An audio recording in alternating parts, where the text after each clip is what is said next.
So ఇంకో doctor గారు, అంటే మనం ఇక్కడ చాలామంది, నేను హైదరాబాద్లో డాక్టర్ ఇంటర్వ్యూ చేసినప్పుడు మీకు రీసెర్చ్కి టైము అంటే ఇక్కడ వైద్యం చేయడానికే సరిపోతుంది ఇండియా లాంటి కంట్రీస్లో, సో రీసెర్చ్కి మాకు అవకాశం ఏడుంది అని చెప్పి సమాధానం వస్తుంది ఎక్కువ. సో బట్ మీరు చూస్తా అంటే ఇంటర్నేషనల్ జర్నల్స్లో దాదాపుగా 85 పైగా మీరు జర్నల్స్ రాశారు. ముఖ్యంగా ఇప్పుడు ఏదైతే జర్నల్ ఆఫ్ పీడియాట్రిక్ యూరాలజీ ఉందో అందులో ఆల్మోస్ట్ ఒక 20 ఆర్టికల్స్ మీ ఉన్నాయి. సో అందులో ఒక ఆర్టికల్ రావాలంటేనే దాని ఆల్మోస్ట్ ఒక 6 నెలలు పడుతుంది, చాలా మందికి వెళ్తుంది, సో చాలా క్వెరీస్ వస్తాయి, మళ్ళీ రాయాల్సి వస్తుంది. సో అంటే అంత మోటివేషన్ టు రైట్ అన్ని జర్నల్స్కి రాయాలి, అన్ని ఆర్టికల్స్ రాయాలి అన్న ఆలోచన, అంటే what motivated you? First motivation ఎయిమ్స్లో వచ్చింది, ఆల్ ఇండియా ఇన్స్టిట్యూట్లో. అంటే నేను అందరికి చెప్పేది ఏంటంటే ట్రైనింగ్ పీరియడ్లోనే ఈ మోటివేషన్, ఈ బీజం పడాలి.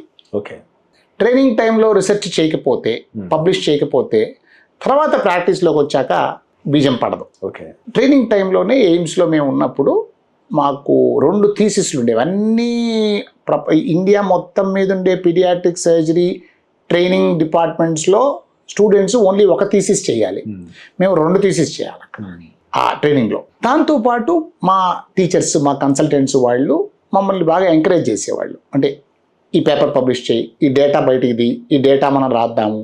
ప్లస్ ఈ ఇంటర్నేషనల్ జర్నల్స్ అన్నిటికీ మాకు యాక్సెస్ ఉండేది లైబ్రరీలో. అప్పట్లో ఈ నెట్ యాక్సెస్ లేదు కదా, 95 to 99 I'm talking about. So లైబ్రరీకి వెళ్ళి ఆ జర్నల్స్ కాపీస్ తీసుకుని చదువుకోవడం, అక్కడ కూర్చొని చదువుకోవడమే. బట్ యాక్సెస్ ఉండేది కాబట్టి జర్నల్ క్లబ్ అని ఒకటి ఉంటుంది మాకు. రెగ్యులర్గా అకాడమిక్ యాక్టివిటీలో భాగంగా జర్నల్ క్లబ్ అని ఒకటి జరిగేది, ఇప్పుడు జరుగుతుంటుంది. సో ఆ జర్నల్ క్లబ్ అంటే ఏంటంటే ఒక పోస్ట్ గ్రాడ్యుయేట్కి ఒక డెసిగ్నేట్ చేస్తారు, ఈ జర్నల్ క్లబ్ నువ్వు ప్రజెంట్ చేయని చెప్పి. సో వాళ్ళు ఆ లేటెస్ట్ జర్నల్స్ చదివి, ఇప్పుడు పీడియాట్రిక్ సర్జరీలో ఒక 3 or 4 మేజర్ జర్నల్స్ ఉన్నాయి ఇంటర్నేషనల్. ఇండియన్ జర్నల్ ఒకటి ఉంది. యూరాలజీ తీసుకుంటే పీడియాట్రిక్ యూరాలజీ పబ్లిష్ చేసేవి ఒక మేజర్ జర్నల్స్, మళ్ళీ 3 or 4 జర్నల్స్ ఉన్నాయి, ఇంక్లూడింగ్ 1 ఇండియన్ జర్నల్. సో ఈ 8-10 జర్నల్స్ నుంచి paediatric surgery, paediatric urology articles, latest articles, interesting articles collect చేసి వాటిని జర్నల్ క్లబ్లో ప్రజెంట్ చేయాలి. దాని మీద డిస్కషన్ జరుగుతుంది. సో కొత్త టెక్నిక్ ఏమైనా డిస్క్రైబ్ చేశారనుకోండి, ఆ టెక్నిక్ మీద డిస్కషన్ జరుగుతుంది. మా కన్సల్టెంట్లు, మా సీనియర్స్ అందరూ దాని మీద ఒపీనియన్స్ చెప్తారు. అవును బాగానే ఉంది టెక్నిక్ అని, కానీ మేము ట్రై చేసామండి ఆల్రెడీ ఇది, కానీ work there are lot of things, discussion జరుగుతుంది. సో ఇది జరగడం వల్ల ఏమవుతుందంటే జర్నల్లో ఓహో మనం కనుక ఒక టెక్నిక్ మనం జర్నల్లో పబ్లిష్ చేస్తే దాన్ని ఇంతమంది చదువుతారా, అది ఇంత యూస్ఫుల్లా. ఇప్పుడు ఒకటండి, సైన్స్ అనేది ఒక్క మనిషి వల్ల వచ్చినది కాదు, ఎవాల్యుయేషన్. అది ఒక మనిషితో పూర్తయ్యేది కూడా కాదు. So what you contributed matters. Exactly. ఒక సేయింగ్ ఉంది, today science is tomorrow's nonsense అని. అది కూడా ఉంది. అంటే ఇవాళ మనం ఏదైతే మోస్ట్ సైంటిఫిక్ అనుకుంటున్నామో రేపు పొద్దున that may be proven that అక్కడ కాదురా తప్పని కూడా ఉంటుంది. So what ever it is. ఇంకొకటి ఏంటంటే మనము ఎంతో మంది నుంచి నేర్చుకున్నాం, మరి మనం నేర్చుకున్నది మనం ఎలా పాస్ ఆన్ చేస్తాం నెక్స్ట్ వాళ్ళకి, ఇది ఒక క్వశ్చన్. 2, అరే మనం ఇంత వర్క్ చేసి ఇలా పబ్లిష్ చేస్తే ఇంతమంది దీన్ని చదివి వాళ్ళు ఇంత బెనిఫిట్ అవుతారా. నేను మీకు చిన్న ఎగ్జాంపుల్ చెప్తాను, చాలా ఇంట్రెస్టింగ్. నేను ఈ less-than-1 year old బేబీస్లో, ఇన్ఫెంట్స్ అంటాం, ఇన్ఫెంట్స్లో లాప్రోస్కోపిక్ పైలోప్లాస్టీ నేను చెప్పా కదా చాలా తక్కువ మంది చేస్తారు, ఎందుకంటే స్పేస్ ఉండదు, చాలా కష్టం అని చెప్పి. నేను ఇన్ఫెంట్ పైలోప్లాస్టీ ఆల్మోస్ట్ 2009లో ఎప్పుడో స్టార్ట్ చేశాను, ఇన్ఫెంట్స్లో లాప్రోస్కోపిక్ పైలోప్లాస్టీ. సో నేను 2015లో అనుకుంటాను 116 కేసులు of infant laparoscopic pyeloplasty with 1 year follow up. అంటే సర్జరీ చేసిన తర్వాత వాళ్ళు 1 year ఫాలో చేసి రిజల్ట్ ఎట్లా ఉంది, సక్సెస్ ఎట్లా అయింది, ఈ డేటా తోటి పబ్లిష్ చేశాను. జర్నల్ ఆఫ్ పీడియాట్రిక్ యూరాలజీలో పబ్లిష్ చేశాను. 2015లో పబ్లిష్ చేశాను ఇది నేను. ఈ రోజు కూడా దానికంటే లార్జ్ సిరీస్ ప్రపంచంలో రాలేదు. 116 కేసులు, దట్ ఈస్ ద లార్జెస్ట్ ఈ రోజు కూడా. పబ్లిష్ చేశాను, అయిపోయింది. నా ఫ్రెండ్ ఒకతను డాక్టర్ చెరియన్ అని ఉన్నాడు, చెరియన్ అని ఇండియనే. ఆయన లండన్లో paediatric urologist, he's a paediatric urologist in London. ఆయన ఒక మీటింగ్లో కలిశాడు, మేము వీఆర్ గుడ్ ఫ్రెండ్స్. మీటింగ్లో కలిసి వివిఎస్ నీకు థ్యాంక్స్ చెప్పాలయ్యా నువ్వు ఆ పేపర్ పబ్లిష్ చేసావు అన్నాడు. నేను పేపర్ పబ్లిష్ చేస్తే కంగ్రాచులేషన్ చెప్పచ్చు, ఆల్ ద బెస్ట్ చెప్పచ్చు, ఈ థ్యాంక్ యూ ఏమిటి? అంతే కదా.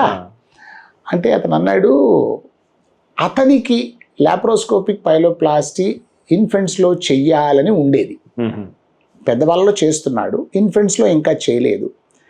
కానీ వాళ్ళ రూల్స్ ప్రకారము ముందు ఎవరైనా ఇది చేసి ఇది సక్సెస్ఫుల్ సేఫ్ అని వాళ్ళకి ఒక ప్రెసిడెన్స్ ఆర్ ప్రూఫ్ చూపించగలిగితే ఇతను చేయగలడు. ఎవిడెన్స్ బేస్డ్ సడన్ గా ఎక్స్పెరిమెంటల్ గా నేను చేస్తానని మొదలు పెట్టడానికి లేదు. ఈ ఆర్టికల్ అతనికి యూజ్ అయింది. అయ్యా ఇదిగోండి ఇది జర్నల్ ఆఫ్ పీడియాటిక్ యూరాలజీలో పబ్లిష్ అయింది. It's published in journal of paediatric, top journal, highest journal paediatric యూరాలజీలో ఒకటే జర్నల్ ఉంది అది ఇంటర్నేషనల్ గా, దానిలో పబ్లిష్ అయింది. సో అతను చూపించాడు. So he says this was useful for me in that way. అంటే మనము చేసే వర్క్ ఎవరికి ఎలా యూస్ఫుల్ అవుతుందో మనం చెప్పలేము. సో అలాగా అప్పుడు ఎయిమ్స్ నుంచి వచ్చిన ఇన్స్పిరేషను, ఎయిమ్స్లో చాలా క్లినికల్ స్టడీసే కాకుండా మేము ఎక్స్పెరిమెంటల్ స్టడీస్ చేసాం ర్యాట్స్లో. ఇప్పుడు అన్డిసెండెడ్ టెస్టిస్ అనుకున్నాం కదా మనం, వృషణాల గురించి, వాటి మీద నేను ర్యాట్స్లో ఎక్స్పెరిమెంట్స్ చేసి అవి పబ్లిష్ అయినాయి నావి చాలా. హైదరాబాద్ వచ్చే ప్రైవేట్ ప్రాక్టీస్లో ఎక్స్పెరిమెంట్ ఎక్కడ చేస్తా, యానిమల్ ల్యాబ్ అది మనకు ఉండదు, బట్ ఎయిమ్స్లో చేసాము. సో దీనివల్ల మాకు ఇంకొకటి ఏంటంటేనండి, మీరు రీసెర్చ్ చేస్తే, ఒక సబ్జెక్ట్ మీద రీసెర్చ్ చేస్తే పబ్లికేషన్ చెయ్యాలంటే మీరు థరోగా ఆ సబ్జెక్ట్ మీద అప్పటిదాకా ఉన్న లిటరేచర్ చదివితే కానీ మీరు రాయలేరు పేపర్. ఆ లిటరేచర్ని బట్టే కదా మీరు paper. So you will become thorough with that subject. So చాలా అడ్వాంటేజెస్ ఉన్నాయన్నమాట రీసెర్చ్ చేయడంలో. ఇవి నాకు అర్థమైంది. సో నేను ఎయిమ్స్ నుంచి బయటకు వచ్చిన తర్వాత ఈవెన్ ప్రైవేట్ ప్రాక్టీస్లో నేను ఉన్నా కానీ ఇది కంటిన్యూ చేసి నేను చేసే కేసుని ఎప్పటికప్పుడు వాటిని డేటా మెయింటైన్ చేసుకుంటూ వీలైనంత వరకు ఆ డేటాలో నుంచి మనం we can extract some additional information. ఇప్పుడు ప్రతి సబ్జెక్ట్లోనూ కొన్ని గ్యాప్స్ ఉంటాయి, నాలెడ్జ్లో గ్యాప్స్ ఇన్ నాలెడ్జ్ అంటాం. ఆ గ్యాప్ని మనము పట్టుకుని మన దగ్గర ఉన్న డేటాతోటి ఈ గ్యాప్ని మనం ఏమన్నా ఫిల్ చేయగలమా అనేది చూసి నేను యాక్చువల్గా ఒక 4-5 years బ్యాక్ మన ఇండియన్ పీడియాట్రిక్ సర్జరీ జర్నల్లో ఒక ఎడిటోరియల్ రాశాను. పీడియాట్రిక్ సర్జన్స్ రీసెర్చ్ ఏ రకంగా చేయొచ్చు, ఏ మెథడ్స్ ద్వారా రీసెర్చ్ చేయొచ్చు, ఎలాంటి పబ్లికేషన్స్ చేయొచ్చు ఫర్ యంగ్ పీపుల్. అంటే వాళ్ళకి తెలియదు కదా, ఏం చేయాలో తెలియదు అసలు. సో దానికోసం అని రాశాను. సో అలాగ మేము ఈ పబ్లికేషన్స్ అనేది నేను కంటిన్యూ చేసి, సో ఇప్పటిదాకా నేను around 85 international publications, all the top journals. Journal of paediatric యూరాలజీలోనే నాకు 20 దాకా ఉన్నాయి. జర్నల్ ఆఫ్ పీడియాటిక్ సర్జరీ అని ఉంది, దానిలో పబ్లిష్. పీడియాటిక్ సర్జరీ ఇంటర్నేషనల్ అని ఉంది. దెన్ జర్నల్ ఆఫ్ యూరాలజీ అని, అంటే యూరాలజీ జర్నల్స్లో అది నంబర్ 1 జర్నల్ ఇంటర్నేషనల్గా. దెన్ గోల్డ్ జర్నల్ యూరాలజీ అని ఉంది. సో వీటన్నిటిలో కూడా I have published papers. Indian journal of paediatric surgery కూడా అది ఇండెక్స్ జర్నల్. అంటే జర్నల్స్లో జనరల్గా పబ్మెడ్ ఇండెక్స్ జర్నల్స్ అంటారు. పబ్మెడ్లో ఇండెక్స్ అయితే అది ఒక స్టాండర్డ్ ఉన్నట్టు.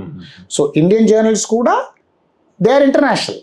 Once they are indexed in PubMed they are international journal. So అలా ఇండియన్ జర్నల్ ఆఫ్ యూరాలజీలో పబ్లిష్ చేశాను, అది కూడా ఇండెక్స్ జర్నల్. మన ఇండియన్ పీడియాటిక్ సర్జరీ జర్నల్లో JIAPS అంటారు, దాంట్లో పబ్లిష్ చేశాను. సో ఇంకా నడుస్తున్నాయి. ఇప్పుడు నా దగ్గర కనీసము 10 ప్రాజెక్ట్స్ నడుస్తున్నాయి. కొందరి వ్యక్తులకి గొప్పతనం పదవిలో వస్తుంది, కొంతమంది వల్ల పదవికి గొప్పతనం వస్తుంది. సో మీరు వైద్య వృత్తి వల్ల మీకు గొప్పతనం ఎంత వచ్చిందో, మీరు చేసే పని వల్ల అసలు వైద్య రంగానికి ఎక్కువ గొప్పతనం వచ్చిందని భావిస్తాను. యాక్చువల్గా దానికి సమాజం ఎప్పుడూ రుణపడి ఉండాలి, రుణపడి ఉంటుందని చెప్పి నేను నమ్ముతున్నాను. ఇప్పుడు మీరు చేస్తున్నది ఇది అత్యున్నతమైన గౌరవం ఇవ్వదగ్గ సేవ. ఇది చాలామంది అంటే ఎంత సంపాదించాము, బ్యాంక్ బ్యాలెన్స్ చూసుకోవడానికి, సాధించుకోవడానికి ఎక్కువ ప్రయత్నాలు చేస్తాను తప్పించి ఈ అకాడమిక్ ఎక్సలెన్స్లో నేను గొప్పగా ఉండాలని చెప్పేసి మనం అన్నీ అంటే ఇప్పుడు దానికి చాలా కష్టపడాల్సి వస్తుంది, ఫ్యామిలీకి ఎక్కువ టైం ఇవ్వకపోవాల్సి వస్తుంది. సో కొన్ని కోల్పోవాల్సి వస్తుంది, త్యాగం చేస్తేనే కొన్ని రిజల్ట్స్ వస్తాయి. సో దానికి నిజంగా అంటే bottom my heart congratulation sir. ఇది ఇలాంటి వాళ్ళు హైదరాబాద్లో ఉండడం ముఖ్యంగా సో మాకు చాలా ఎంతో ఇది